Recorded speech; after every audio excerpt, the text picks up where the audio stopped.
Thank you for joining me on this journey from hungry ghost to being human, without stopping in hell if possible.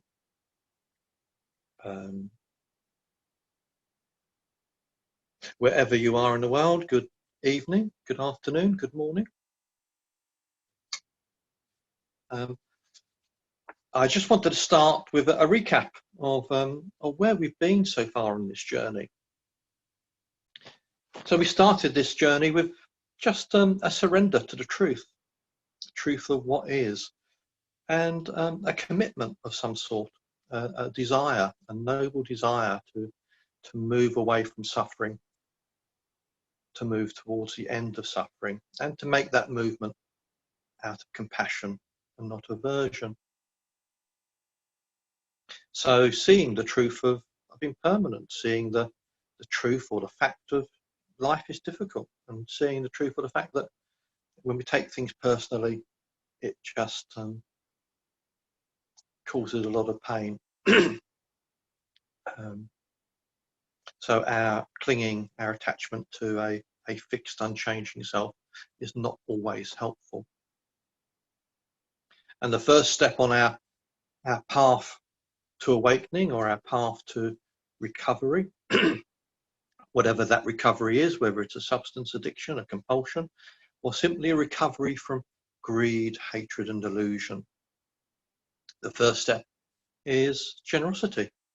Is this the joy of giving, as one teacher puts it, a generosity of thoughts, a generosity of words, a generosity of heart, to give ourselves what we need for healing, to give ourselves what we need to move on in this journey, to support ourselves and to support others, to share our good fortune, share our resources.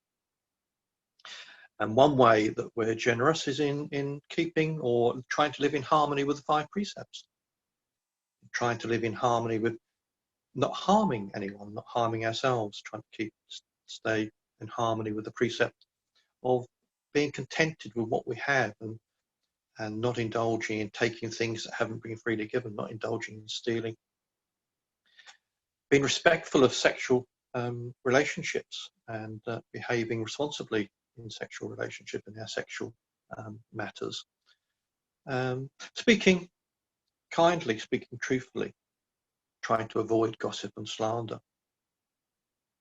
And lastly, we might try to live in harmony and in accord with not taking drugs or alcohol or anything else that leads to suffering, that leads to carelessness. Another manifestation of generosity are the heart practices, the practices that develop self-love, self-compassion, self-joy, and self-balance. And in many ways, generosity might be considered to be yet another heart practice. And equally, the next step on this path is forgiveness practice, and which could also be considered a heart practice. So tonight's topic is forgiveness, and how we might use forgiveness to heal our wounds, to open our hearts, to heal our hearts. You may have printed off a version of the Hungry Ghost booklet from the 5th Precept website, and that has a few pages on forgiveness practice near the middle. Or you may have gone as far as to print off the more comprehensive Forgiveness Workbook, which I use on retreats. And I encourage people to actually work through each of the precepts and make a note of how we harm other people, how we harm ourselves, and how others have harmed us when the precepts aren't kept, when the precepts aren't kept in harmony, lived in harmony. And then we view this whole process of forgiveness through that lens.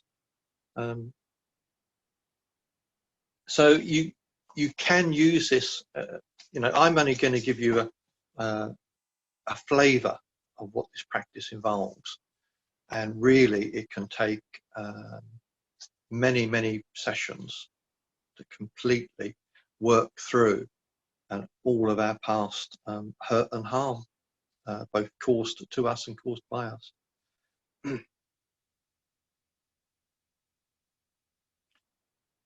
Look how he abused me, how he beat me, how he threw me down and robbed me. Live with such thoughts and you live in hate. Look how he abused me, how he beat me. He threw me down and robbed me. Abandon such thoughts and live in love. If we are intent on waking up, if we are intent upon cultivating a perfect, unshakable, liberated heart, a heart that is free from greed, a heart that is free from hatred, a heart that is free from delusion, then we have no choice in the matter. Forgiveness is not just essential, it is unavoidable. For it is the practice of forgiveness that enables the healing of our wounds and the healing of our hearts. Forgiveness shines a light on the nature of harmfulness and the creation of suffering, and it gives insight into the characteristics of impermanence, suffering, and not self. The Buddha said, "These two are fools." Which two? The one who doesn't see his or her transgression as a transgression, and the one who doesn't rightfully pardon another who has confessed to his or her transgression. These two are fools. Buddha goes on to say, these two are wise. Which two?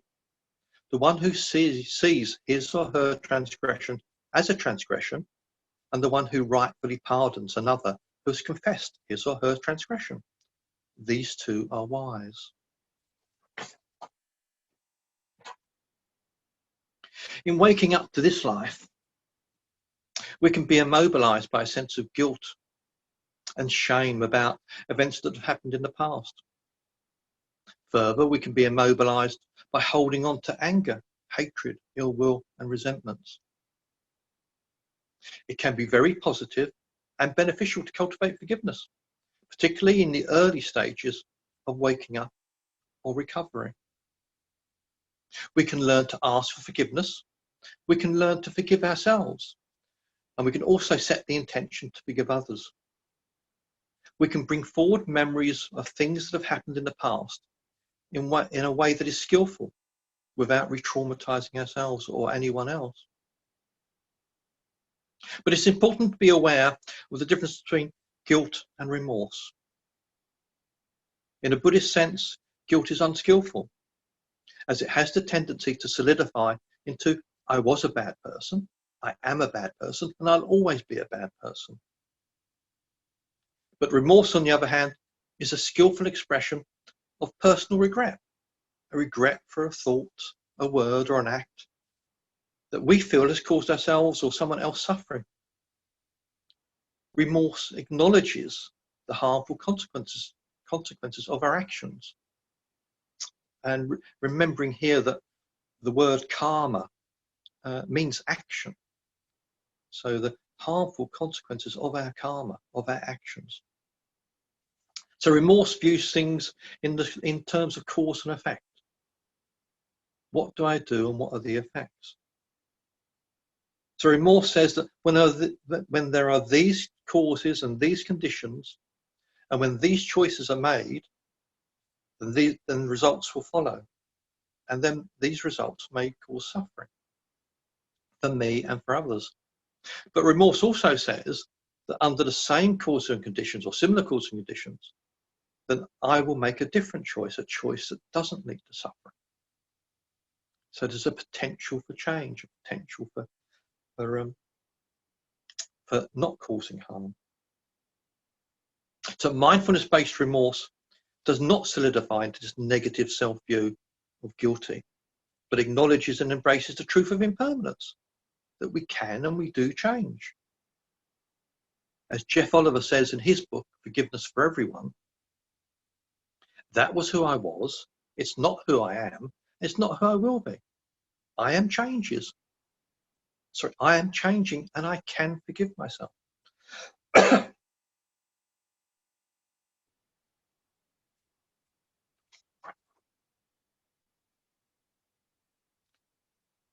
So what does the act of forgiveness mean? We can use this healing practice to examine the ways in which we've harmed ourselves and other people, and how we have been hurt by others. Then we can try to let it all go. To paraphrase Jack Cornfield, we have all been harmed or betrayed, just as at other times we have harmed and betrayed ourselves and others.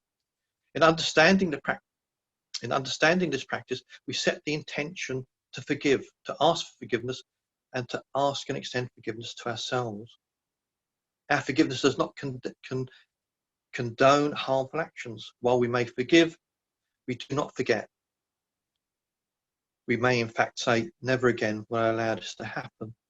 And one of the primary meaning of mindfulness in a Buddhist sense is not to forget, is to remember. Remember what leads to suffering, remember what leads away from suffering. So in a Buddhist sense, it's most definitely not forgive and forget. It's forgive and remember. Forgiveness does not mean that we have to seek out and speak to those who have caused us harm, or to seek out and speak to those who we've caused harm to. Sometimes forgiveness doesn't come easily or naturally. Sometimes it can have quite the opposite effect, uncovering all of that pain, anger and resentments that we still carry. In this instance, we offer ourselves metta, we offer ourselves kindness, we offer ourselves friendliness, compassion. We forgive ourselves for not being able to forgive. Forgiveness is an act of the heart. We let go of the burdens, of the resentment, of the ill will, of the outrage that we have carried for too long.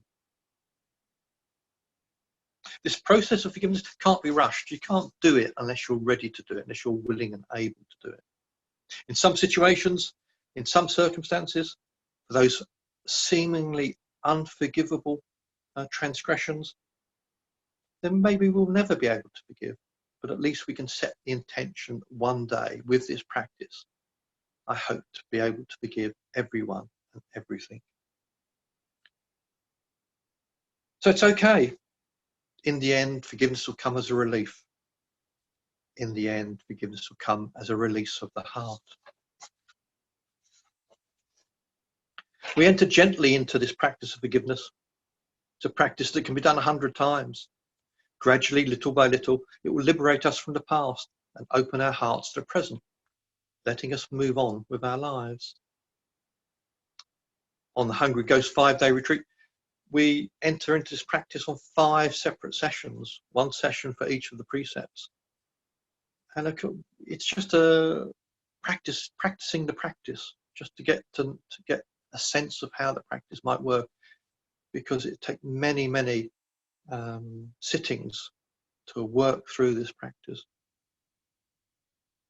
Fundamentally, forgiveness is for our own sake, a way to no longer carry the pain of the past. Forgiveness is essential for waking up to this life and for a wholehearted recovery from cravings, aversions and confusions.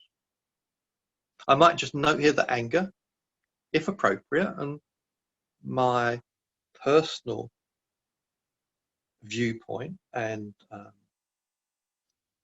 value is that anger is rarely appropriate, but when it's appropriate, it's healthy. It protects us and it sets respectful boundaries. Before beginning forgiveness practice, we should consider if we are indeed ready to undertake this potentially transformative process. We should be cautious of any danger of re-traumatizing ourselves or others by our thoughts, by our words, by our actions in this regard. We might ask ourselves, do I have the tools and support that I might need, including, for example, fellowship, mentors, sponsors, therapists if appropriate? Forgiveness is the letting go of shame and the letting go of blame. It is the practice of the heart, As the Thai monk Ajahn Lee says, we should forgive one another and wash away that stain from our hearts. Why? Because otherwise it turns into animosity and enmity. The act of forgiving is called the gift of forgiveness.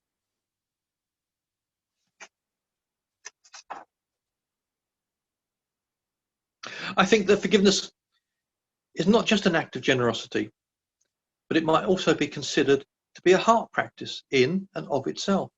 Just like the Brahma Vihara heart practices, forgiveness is an act of kindness and friendliness. Forgiveness is an act of compassion, and forgiveness is an expression of equanimity. Forgiveness might indeed save our lives. There are many benefits of forgiveness that might include living with a peaceful mind and even dying with a peaceful mind.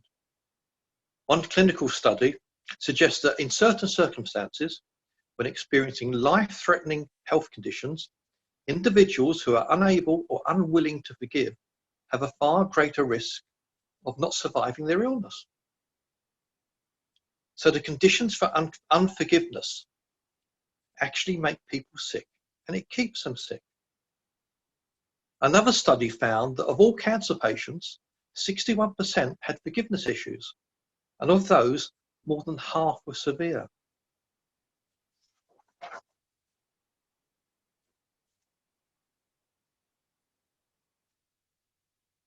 So mindfulness and forgiveness. We can use forgiveness practice, or we can use forgiveness as a practice that leads to both healing and to insight. Sati, the word that is translated into mindfulness, so Buddhist mindfulness, is always in the service of waking up or in the service of ending suffering. The Buddha represents many images in his talks to illustrate the many different aspects and qualities of mindfulness.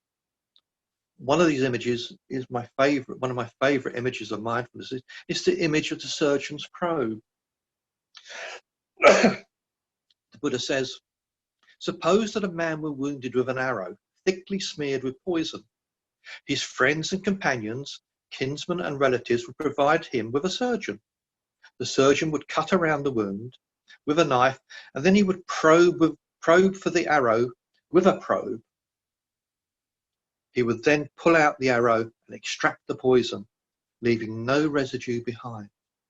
So this image of a surgeon with a sterile probe that he inserts into the wound in the service of healing, into the wound to investigate how deep the wound is, what the wound needs to heal. It illustrates mindfulness as a friendly, affectionate investigation that promotes healing, well-being and wholeness, which is not quite the mindfulness that we see advised in brushing your teeth and being here now. Slightly. We could use the commitment to develop the capacity to forgive, for example, through a personal moral inventory, perhaps through a fellowship or through the Forgiveness Workbook, which would allow us to investigate the many ways in which harm comes about. Such an investigation, if you're willing to undertake it, may stop our wounds from festering, may stop our heart from contracting. Such an investigation may help our wounds to heal, our hearts to be free. The Prophet Muhammad said, in the body there is a morsel of flesh which, if it is sound, all the body is sound, and which, if it is diseased, all the body is diseased. This part of the body is the heart.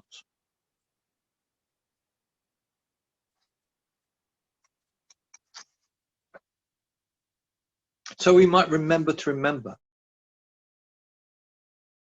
for our own peace of mind, to release our hearts from the burdens of the past, and to heal our own diseased heart. There's a slide that I want to show you. It's in both of the Hungry Ghost booklet and the Forgiveness booklet. And if I worked in computers for 30 years or more, and I find charts very helpful, flow charts very yeah, I find flowchart very helpful. So I put this together from some of the things that Jeff Oliver said in his book, Forgiveness for Everyone. And his book is available as a PDF online. Sometimes you can pick up printed copies from meditation centers, monastic meditation centers, or monasteries in particular. But I put together this flowchart from some of the ideas that Jeff Oliver puts forward regarding forgiveness. So it may be possible using this in combination with the guidelines in the Forgiveness Handbook to work through our past, who we hurt, how we hurt ourselves, and how we've been harmed. And just working around the circle, who was harmed, and what was the source of the harm? Was it violence? Was it theft? Was it sexual misconduct? Was it by speech? Was it by intoxication? And theft, violence can be. Let's start with violence. Violence can be of a physical nature and even an emotional nature. Theft can be not just stealing someone's material items, but it can be stealing people's time, it can be stealing people's love, it can be withholding that which we should pass on to others. Sexual misconduct is a huge area of harm and suffering, and not being able to be respectful in that manner. Speech is perhaps the hardest of the precepts to keep, to speak truthfully, to speak kindly, not to gossip, not to slander. And intoxication of whatever source leads to carelessness and can lead us into breaching all the other suggestions. So it's possible to work around this circle. Who was harmed? How they were harmed? Were they harmed by thought, speech, or action? Was there any awareness? When I did that, was I aware? When they did that, were they aware? And what was the underlying mental state? Was it craving? Was it ill will, hatred, frustration? Was it just sloth and torpor, laziness, a tuning out? Was it restless worry? Was it anxiety? Was it fear that caused the harm? Or was it doubt and uncertainty, confusion, wrong thinking? Sometimes it's not just one of the above, it's all of the above. And then we get to the point of, well, right now it's like this. I'm not actually ready to forgive. So I'm going to put that on the back burner until one day maybe I can, or maybe I am ready to forgive. Do I feel remorse or don't I feel remorse? And if we go round in a positive circle, then we might embrace this idea of impermanence. That was who I was then. It's not who I am now. And with the right attitude, it's not who I will be in the future. We acknowledge this, that not self, this that we do not have a fixed, unchanging, controllable self. So I am changing, and I can be sorry. I can forgive myself. I can forgive you. And then the wise response to any situation is a response of the heart. May I be free from pain and sorrow. May everyone be free from pain and sorrow. As I said last week, I think it was Shantideva who said it makes no sense to talk about my pain. It makes no sense to talk about your pain. It only makes sense to talk about pain. So that model might be helpful, it might not. I find it helpful because that's the way I think. I think diagrammatically. So the model just shows how harm might be viewed as being caused by these hindrances, these mental factors, these mental states that generally are taught about as disturbances on the cushion. But when we look closer, they disturb me in everyday life, in every aspect of my life. And these hindrances, they're simply manifestations of greed, hatred, and delusion. In tracing the process of harm, we might see these hellish mind states of greed, hatred, and delusion, that they underlie all suffering.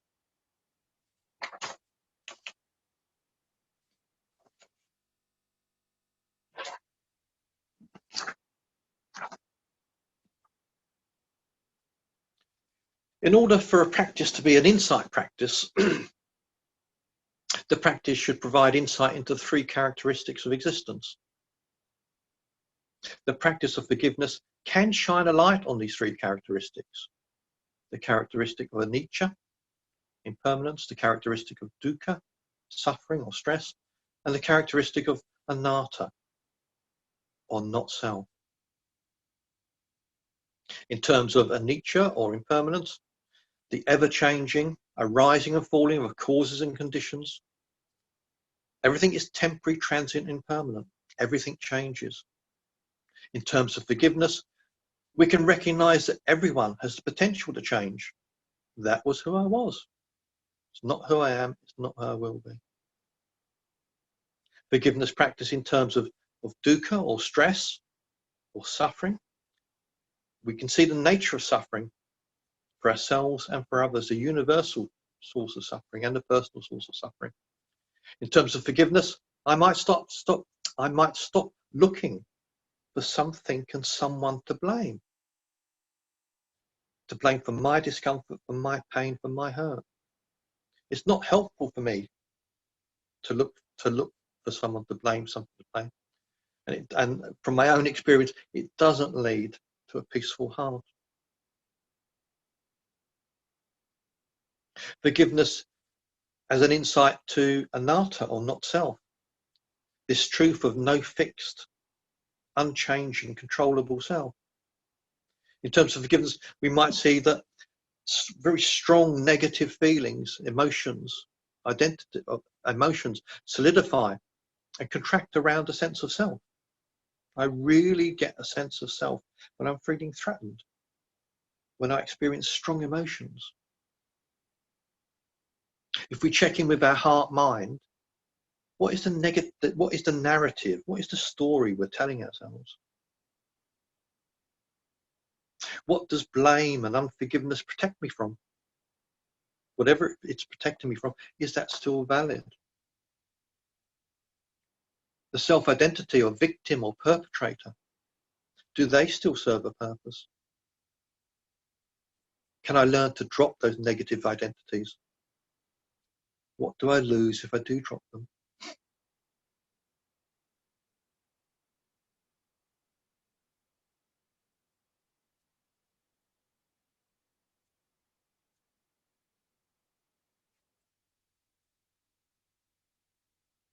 So forgiveness practice can be an insight practice and can give us greater clarity into suffering, how it's caused, and how it might be ended. Remember that everything that we consciously and often subconsciously do carries a karmic responsibility. Bright thoughts, bright words, bright actions result in bright outcomes. Not so with dark thoughts, dark words, dark outcomes. So before we embark on the practice of forgiveness, it's worth noting and being clear about our own intentionality.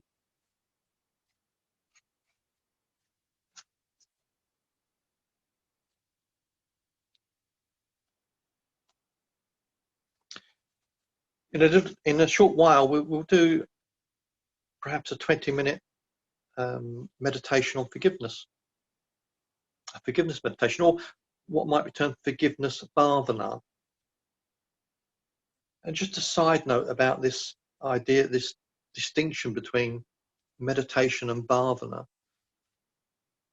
The word that we translate as meditation, the Buddha used the word bhavana, which has an original meaning of cultivating or producing something or bringing something into being. So it's much more descriptive to say that we're going to practice forgiveness bhavana, we're going to cultivate forgiveness. We're going to bring forgiveness into being. Same way as we cultivate loving kindness, same way as we cultivate compassion, cultivate joy, cultivate equanimity. We bring them into being, we develop them. So how are we going to cultivate or bring into being forgiveness? This is a life practice, consciously undertaking and committing to forgiveness practice, and the path of harmless becomes part of our personal embodied intentionality. It's a form of satya, it's a form of commitment.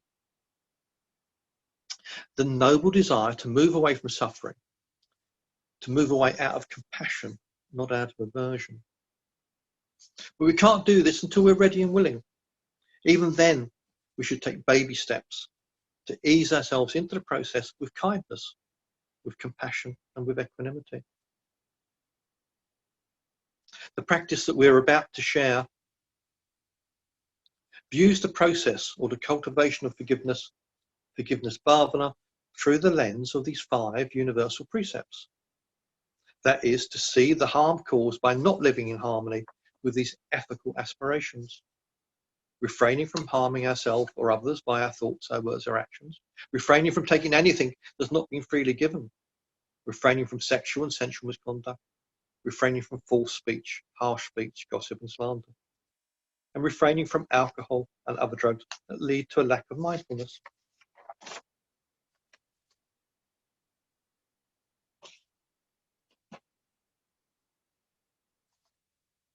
When the workbook is being used as part of a Hungry Ghost retreat, I suggest writing 1 or 2 examples of relating to each precept that we can work with during the 5 days, the 5 sessions that we do this practice.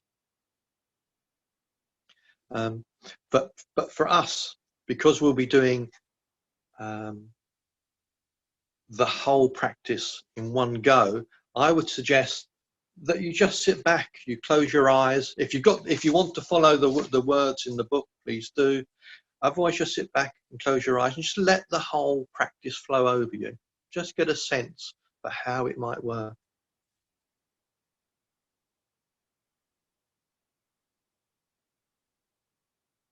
You know, when I suggest bringing minor hurts and small offences and violations to mind to use with this practice, I mean small events. You know, the lady who you know, or the person who cut you up on the motorway, or the person who was dawdling in the supermarket. You know, minor offences, nothing big. We don't want to re-traumatize ourselves. Whereas what we're doing now is as much to practice the practice as to actually do any forgiveness. So this is a template for forgiveness, a practice of forgiveness, practicing the practice of forgiveness. And the practice should be broken down and undertaken over a period of sessions or sittings that may last weeks or months or even years before you've forgiven everyone. So the meditation that we're now going to practice, part 1, part 2 and part 3, have all been greatly influenced by teachers such as Gil Fronsdal, Jack Cornfield, Arjen Tanasanti and Christina Feldman, and particularly the teacher and author Jeff Oliver for his book, Forgiveness for Everyone. So I would suggest and invite you to get a comfortable position, and I will share screens.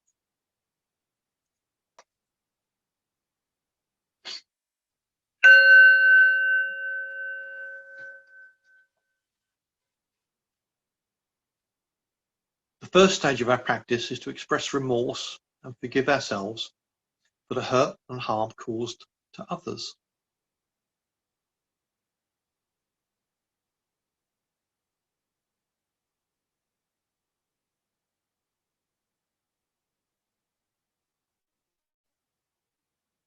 So we take an upright, dignified posture, a posture that represents our heart's desire to awaken.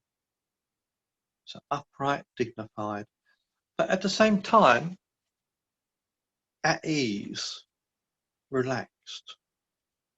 So a posture representing our heart's desire to awaken, to move away from suffering, to move towards the end of suffering. If it's comfortable for you, you might let your eyes gently close. Let your face be soft and allow your jaw to relax. Let your shoulders drop back naturally to open up the heart area. Allow your arms and your hands to rest easily.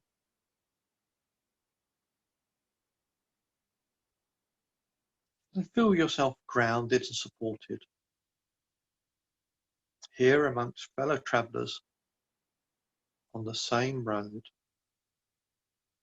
on the same journey. You might imagine that you're breathing in and out through your heart.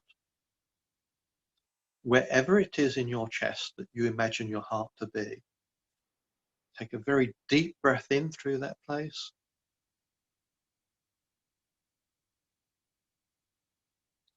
And a very long, slow breath out through that place.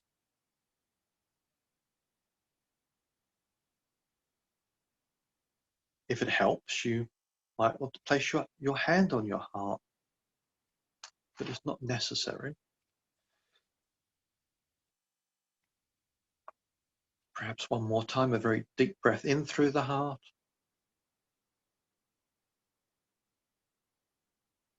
And a very long, slow breath out through the heart.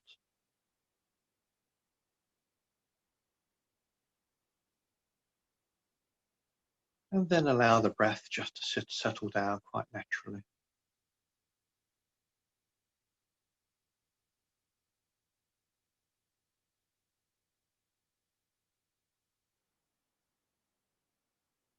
The first direction of forgiveness is to forgive ourselves for the harm that we've caused to others.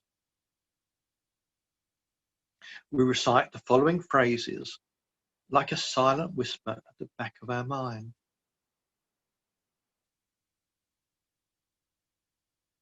I ask for forgiveness from others for whatever harmful things I have done, the mistakes, the failures and the wrongdoings that I have intentionally or unintentionally done with body, word and heart. I now remember how I hurt you physically or emotionally. I'm sorry. I now remember how I harmed you by taking what you did not freely give, or by withholding that which I should have given to you. I am sorry. I now remember how I betrayed you through my sexual misconduct. I am sorry. I now remember how I abused you with my words, through my lies, through my angry, slanderous, gossiping speech. I'm sorry. I now remember how I abandoned you through my intoxication. I am sorry.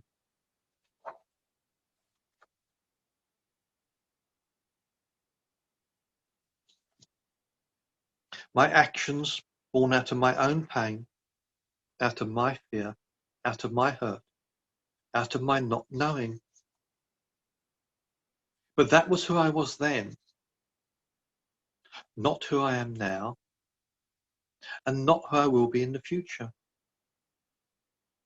You have nothing to fear from me today.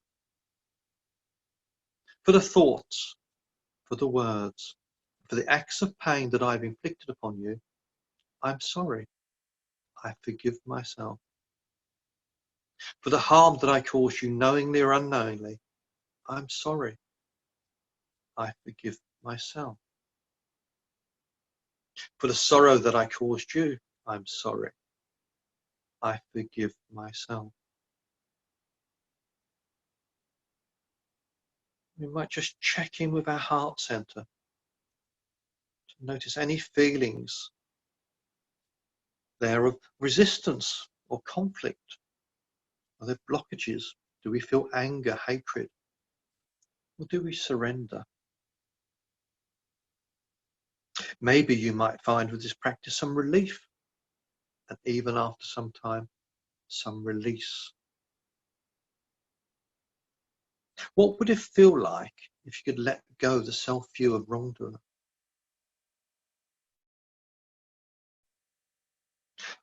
What does it feel like when we drop our stories, when we drop our identities?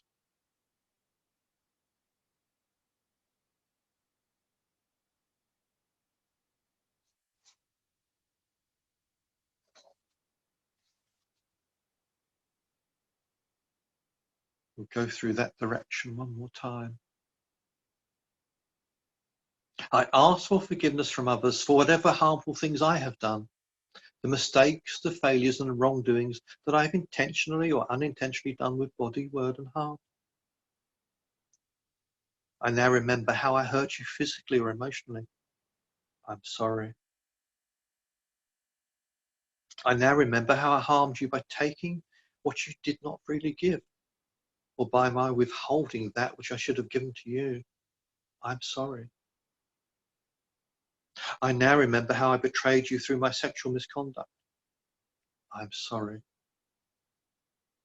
I now remember how I betrayed you, how I abused you through my words, through my lies, through my angry, slanderous, gossiping speech. I'm sorry. I now remember how I abandoned you through my intoxication. I'm sorry. These actions born out of my pain, out of my fear, out of my hurt, out of my simply not knowing. But that was who I was then. It's not who I am now. It's not who I will be in the future. You have nothing to fear from me today. For the thoughts, for the words, for the acts of pain that I inflicted upon you, I am sorry. I forgive myself. For the harm that I caused you, knowingly or unknowingly, I'm sorry. I forgive myself. For the sorrow that I caused you, I am sorry. I forgive myself.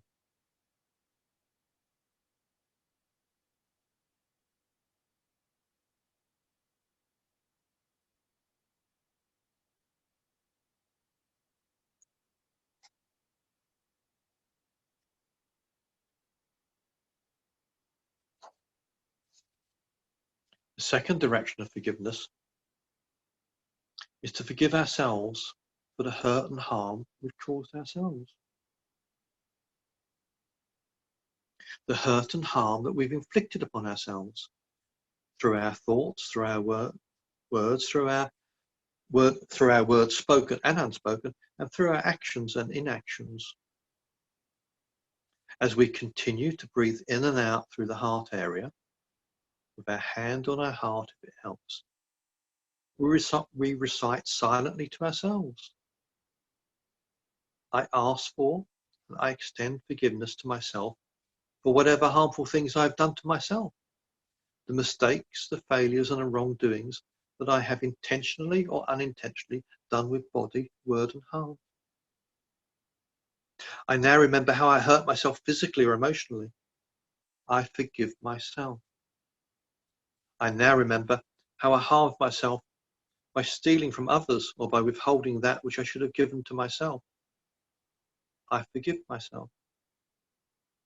I now remember how I betrayed myself through my sexual misconduct. I forgive myself.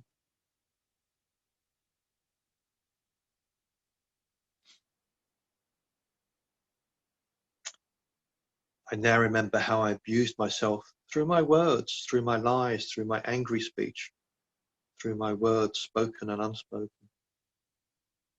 I forgive myself.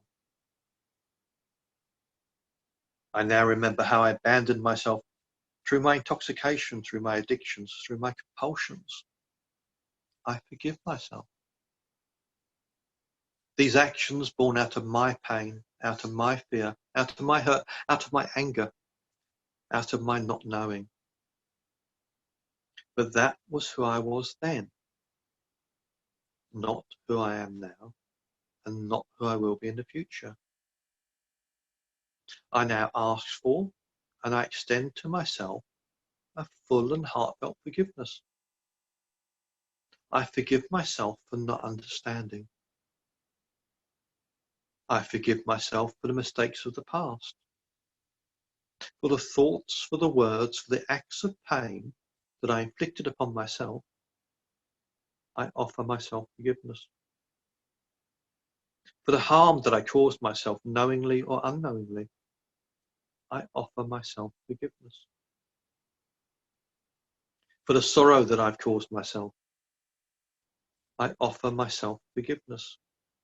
I wholeheartedly forgive myself. I forgive myself now. And again, we might check in with our heart center to notice any feelings that might be there.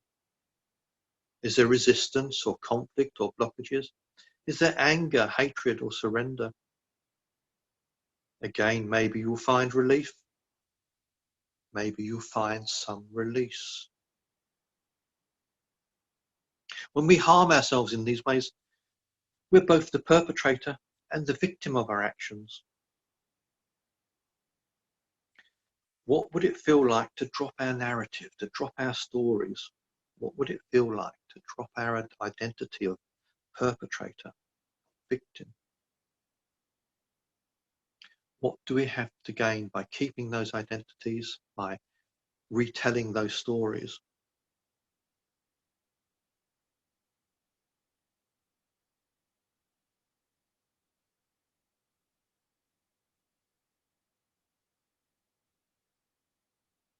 I ask for and I extend forgiveness to myself for whatever harmful things I have done to myself, the mistakes, the failures, and the wrongdoings that I have intentionally or unintentionally done with body, word, and heart. I now remember how I hurt myself physically or emotionally. I forgive myself. I now remember how I harmed myself by stealing from others or by withholding that which I should not, that I should have given to myself. I forgive myself. I now remember how I betrayed myself through my sexual misconduct. I forgive myself. I now remember how I abused myself through my words, through my lies, and through my angry speech, through my words spoken and unspoken. I forgive myself. I now remember how I abandoned myself through my intoxication, through my addictions, through my compulsions. I forgive myself. These actions, born out of my pain, out of my fear, out of my hurt, out of my anger, out of my simply not knowing. But that was who I was then. It's not who I am now. It's not who I will be in the future. I now ask for and extend to myself a full and heartfelt forgiveness. I forgive myself for not understanding. I forgive myself for the mistakes of the past, for the thoughts, for the words, for the acts of pain that I have inflicted upon myself. I offer myself forgiveness. For the harm that I've caused myself knowingly or unknowingly, I offer myself forgiveness. For the sorrow that I caused myself, I offer myself forgiveness. I wholeheartedly forgive myself. I forgive myself now.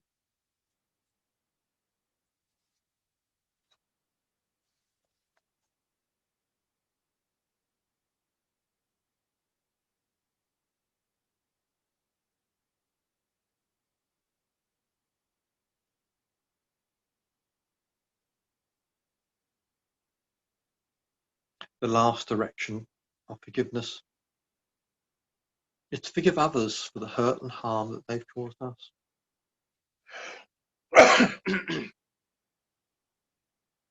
Excuse me.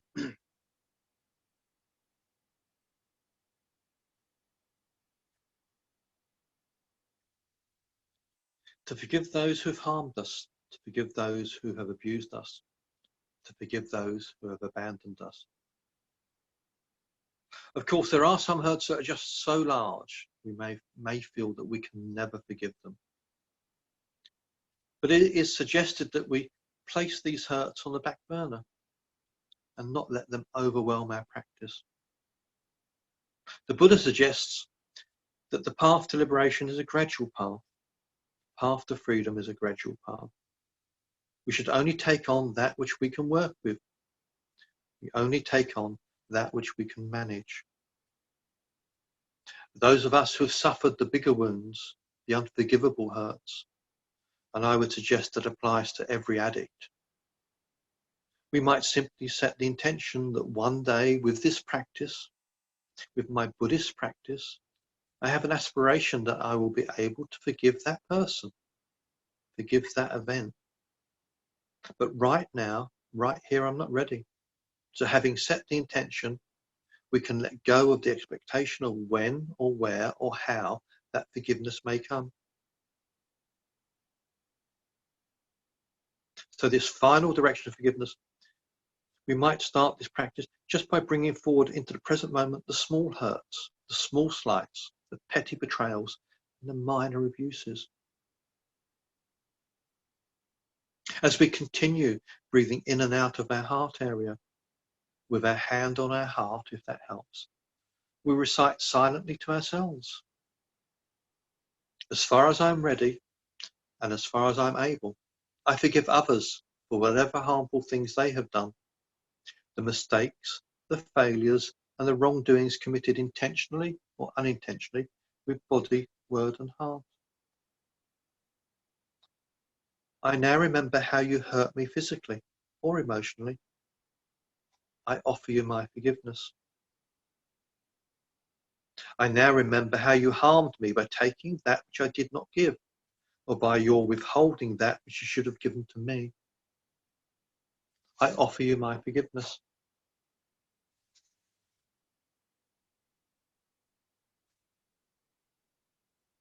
I now remember how you betrayed me through your sexual misconduct. I offer you my forgiveness. I now remember how you abused me through your false speech, your angry words, through your gossip and slander. I offer you my forgiveness. I now remember how you abandoned me through your intoxication, through your addictions, through your compulsions. I offer you my forgiveness. Your actions born out of your pain, out of your fear, out of your anger, or simply out of your not knowing. I have carried the pain and sorrow of your actions in my heart for too long. And now I put them down. Now I set you free. Now I release you. You have nothing to fear from me. For the thoughts, for the words, for the acts of pain that you inflicted upon me, I offer you my forgiveness. For the harm that you caused me, knowingly or unknowingly, I offer you my forgiveness.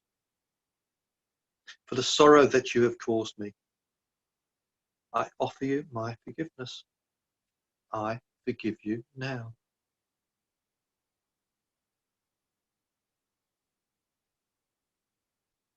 So checking in with our heart center. Again, what do we find? Are there resistance? Is there conflict, blockages, anger, hatred? Or is there surrender to this process? Maybe with this practice, we might gain some relief. Maybe with this practice, we might gain some release.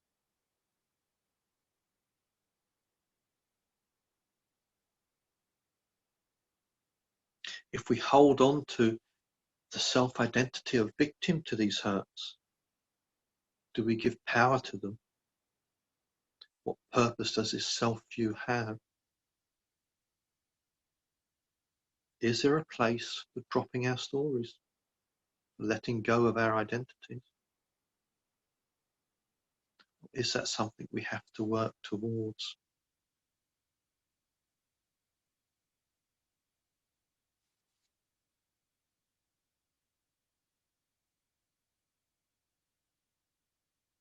as far as I'm ready and as far as I'm able, I forgive others for whatever harmful things they have done, the mistakes, the failures, and the wrongdoings committed intentionally or unintentionally with body, word, and heart.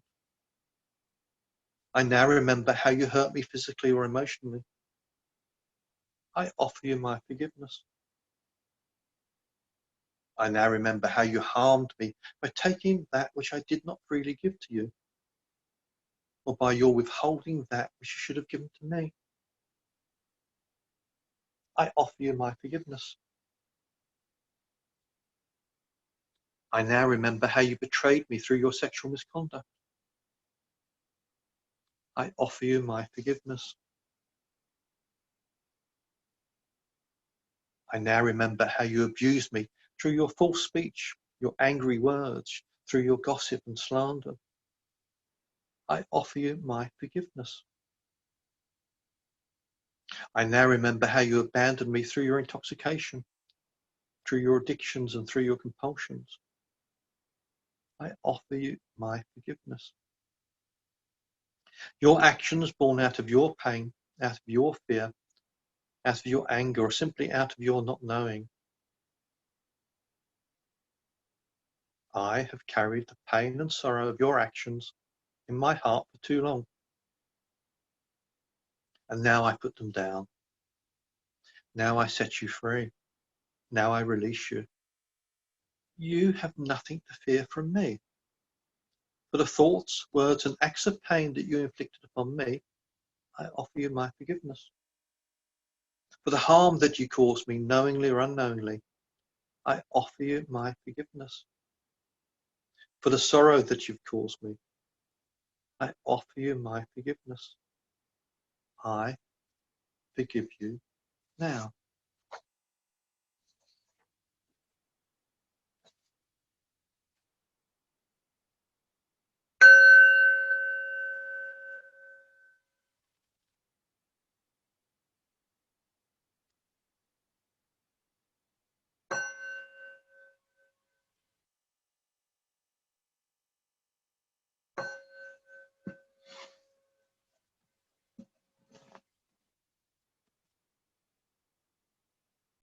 It's a very powerful meditation, a very powerful process, very liberating process. I can't emphasize enough the gradual process, the small steps. You know, we've all been unwise in the past.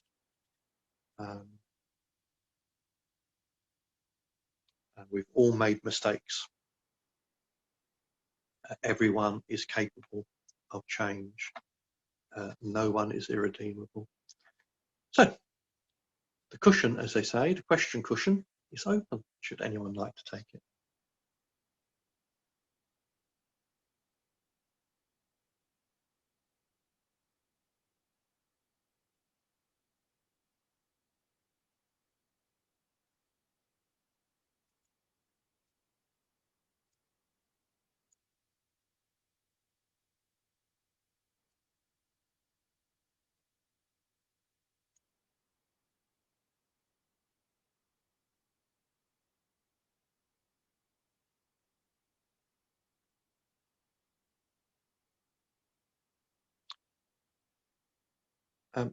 You can all probably see Andrew's chat comment.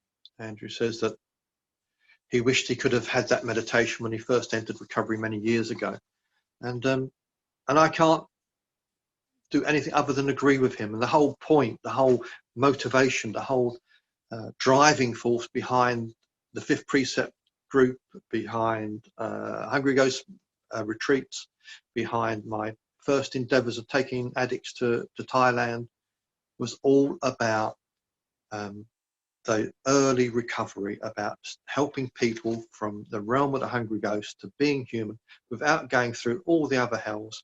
All I'm doing is sharing the things I wish someone had told me 23 years ago. So if this meditation helps, gladdens my heart, because I actually left it about 10 years before I started to investigate forgiveness practice. I'd heard about it, and I'd been practicing loving kindness and compassion, or tried to practice compassion, and I'd sort of skirted around forgiveness, but never really got there. And I wish someone had sort of encouraged me when I first got on the path, to take up this practice of forgiveness.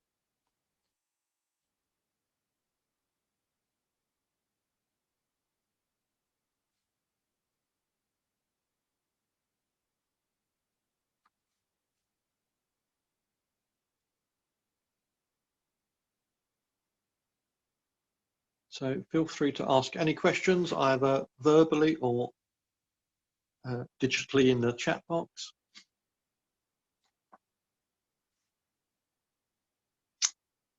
And as I mentioned before, that meditation is available online, and of course it'll be available next week on YouTube. Yeah.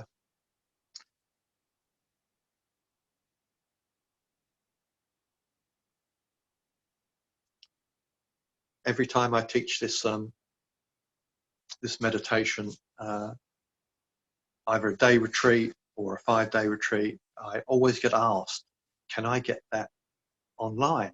Have you done that online?" And I've done a few versions like that where we combine all the precepts into one meditation, and I've been promising for longer than it's quite embarrassing, really. I have to ask for forgiveness. I've been promising for a long time to put 5 different meditations online, one meditation for each of the precepts, as I would do on retreat. And if this lockdown continues much longer, you might find that I actually do it, and it will be a pleasure to do it once I get there. Karen says,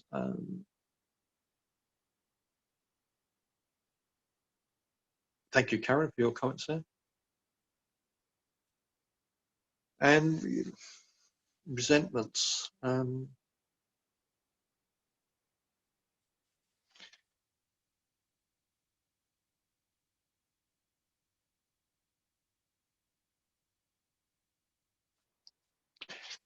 Resentments.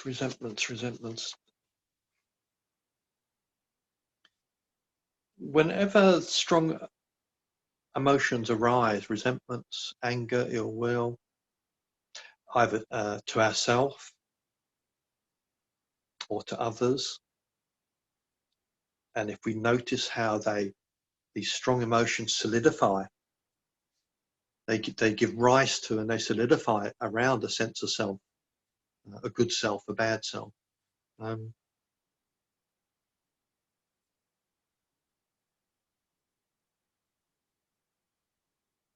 We might look underneath the emotion at the story, at the narrative, that he abused me, he betrayed me, he beat me. And do we move on from that, or do we hold on to it? What does holding on give us? And this process of investigating, what do I get out of this? What do I get out of this? Is so important. And people do hurt us, and we do hurt people.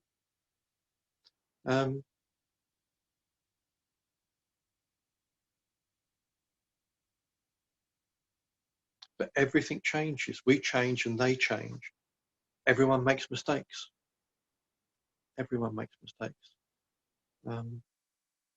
So my practice is whatever present moment experience I have, then the only wise response to that present moment experience, be it pleasant or unpleasant, agreeable or disagreeable, are the heart practices, including forgiveness. So the wise response is a response of the heart. And yes, if we visit, as Philly has suggested, if we find that we as I did when I first got sober 23 years ago, if I'm filled with self-loathing and self-hatred and low self-esteem, and the sense that I'm not worthy of forgiving myself or being forgiven, then that's simply wrong view. But we need to bring kindness and compassion and forgiveness to that wrong view.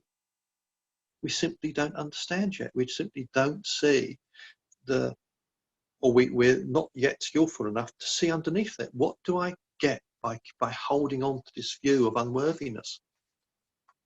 Where did that narrative come from? What purpose does that narrative serve? Is that purpose long gone? I can recall some childhood experiences of great suffering and pain and wanting to protect myself. And I carried them into adulthood, and they were no longer valid, no longer pertinent. So to keep coming back and investigating our story, is this real? Is this valid? Is this useful? Is this response appropriate to this present moment experience? Are these hurts and resentments useful or not useful? As I said, we can forgive, but it's not necessary to forget, because in remembering, then we won't repeat the same mistakes, and we'll encourage other people not to repeat their mistakes either.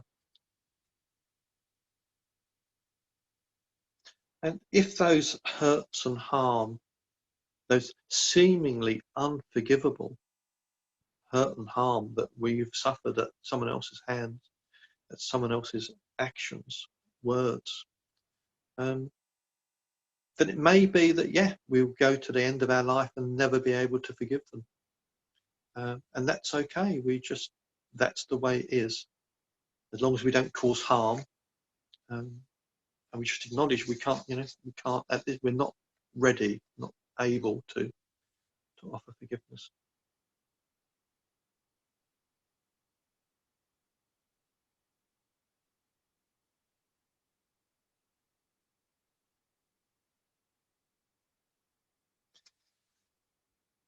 Caroline mentions anger, not being able to let go of anger. That's it's hard. It's very hard. The only pertinent example I can sort of bring to mind, or it's an example I use a lot, is that 6 years ago, when entering into a divorce process, I committed to entering into that process. It wasn't something I wanted. I committed to entering into that process with an open heart, an open mind, and open hands to move through a difficult process as smoothly as possible. And that was the intention. But these things are very hard, very, very hard. 30-year relationships coming to an end are very hard. And I would have found myself usually at work, usually on a night shift. I would sense anger arising. I'd catch anger arising.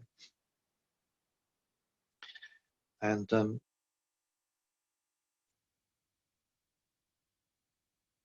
nipping it in the bud and seeing this is anger.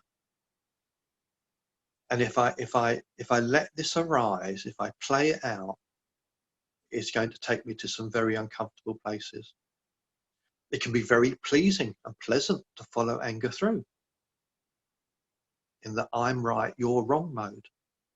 I'm justified and you're wrong. You're the perpetrator, I'm the victim. It can be very pleasing, very almost agreeable. But I know where anger will take me. Even now, anger will take me to a destination I don't want to go to. It won't be the human realm with its 10,000 joys and 10,000 sorrows. It will be a hellish realm, and I'll end up hurting myself and no doubt other people. So knowing that anger is arising, knowing that takes me to unhelpful places, it can be nipped in the bud, and just to bring kindness, compassion, and equanimity to that arising of anger.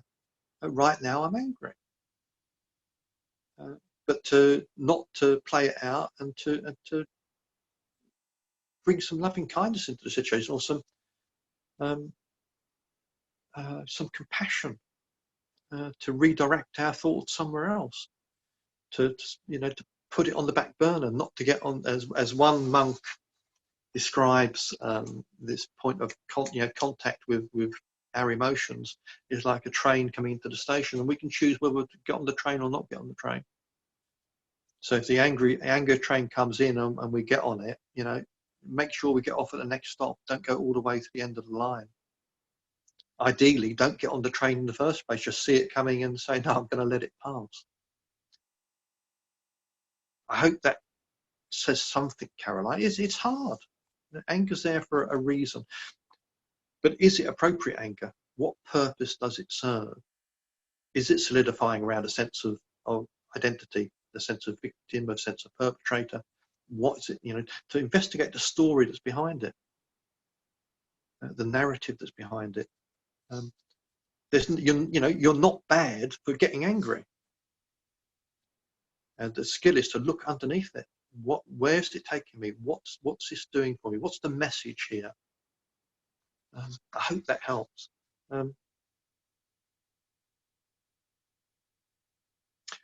Kenny mentions that indulging anger can be a little bit like taking the first drink, and it's exactly like taking the first drink. Bernadette says,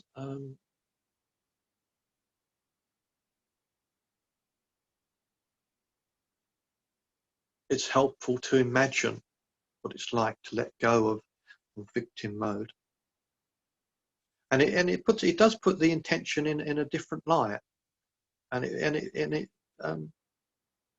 offers the possibility of one day forgiving everyone, one day holding no resentments, letting people be, and not being impacted, not being bowled over by other people's actions. There's that verse I mentioned, the Sri Lankan verse that John Peacock translated. This life is but a play of joy and sorrow. May we remain undisturbed by life's rise and fall. I care for you deeply, but you are the owner of your actions and their fruit, and sadly, I cannot keep you from distress. Everyone has their own karma and their own results, and often it's nothing to do with us.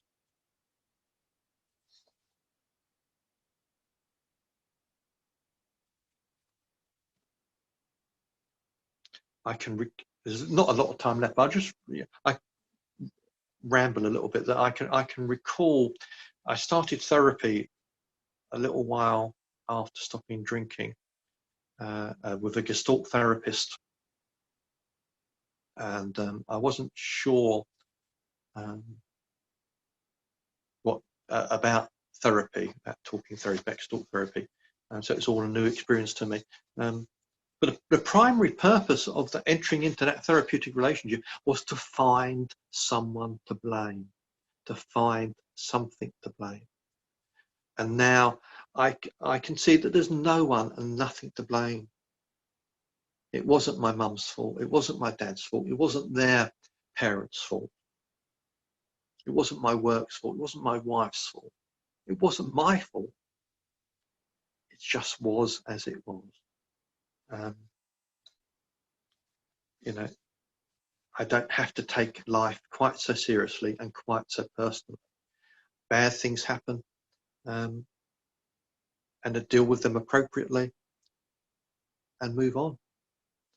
Because otherwise we're bound, we're tied to the past, both our own actions and the actions of other people. And there's no freedom there.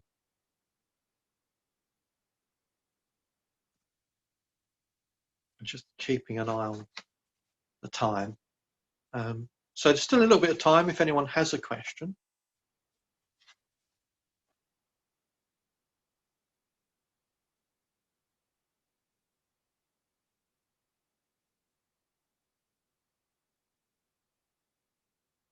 Okay. I think it would be appropriate to have just a 5-minute meditation, just a Brahma Vihara meditation, just to bring some kindness, some compassion, some equanimity around the subject, because it's a very big subject. So if you'd like to mute your microphones again or turn your camera off, I'll share a screen.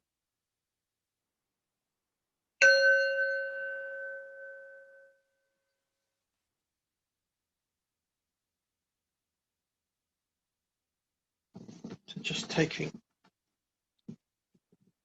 relaxed, upright posture.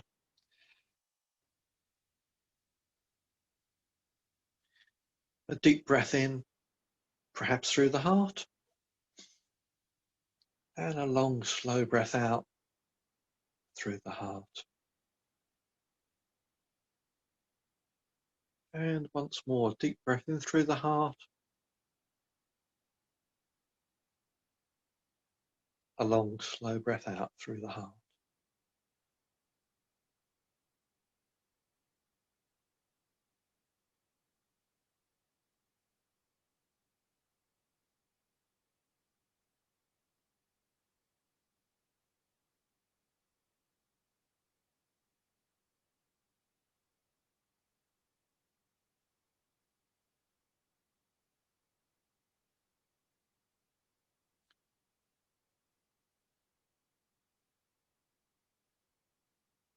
We might just recite silently at the back of our mind these aspirations for peace, these aspirations for healing, these aspirations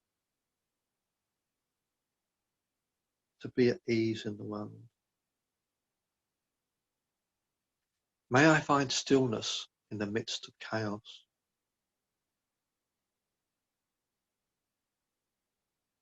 May I be at ease in the midst of discomfort.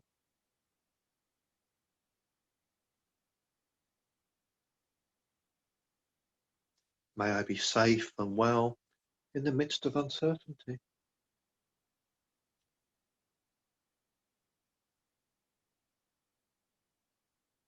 May I live with kindness in the midst of all that is difficult.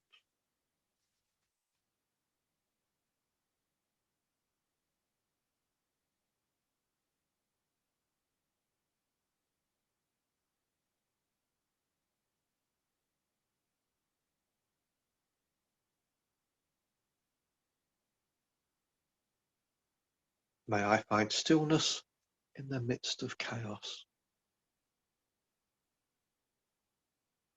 May I be at ease in the midst of discomfort. May I be safe and well in the midst of uncertainty.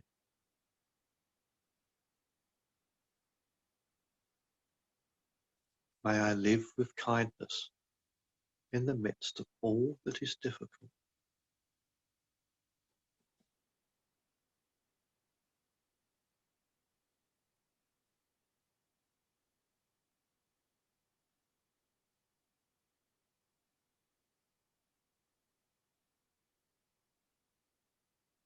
May I forgive myself for not understanding. May I forgive myself for the mistakes of the past.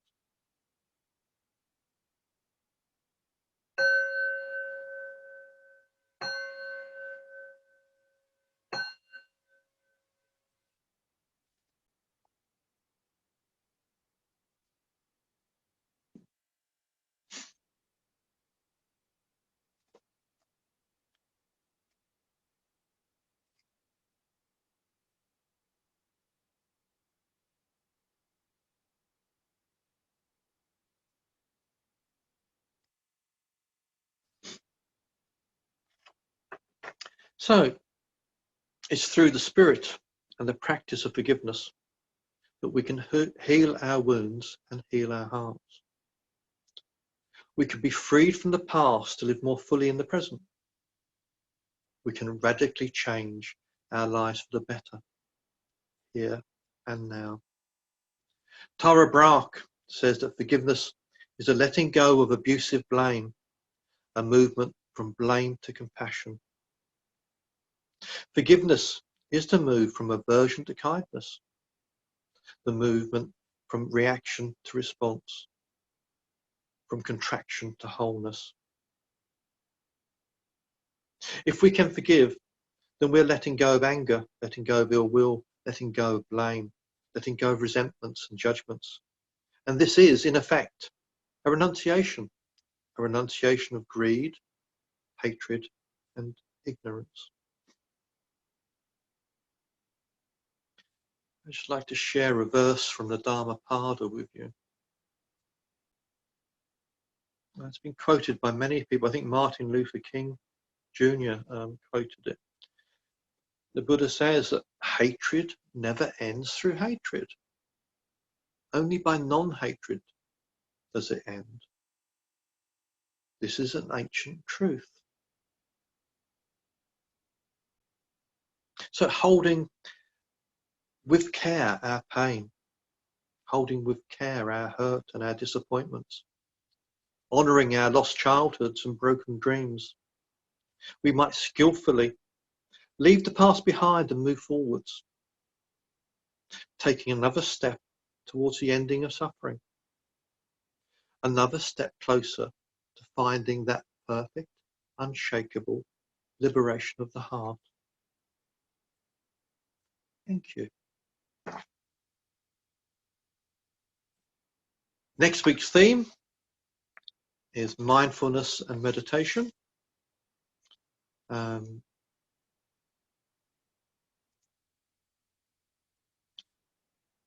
So I hope to see you at 7:30 next Wednesday. I'll put this talk on YouTube at the weekend, I hope. These talks are offered freely, with open heart, open mind, and open hands, and I'm just delighted that you can join me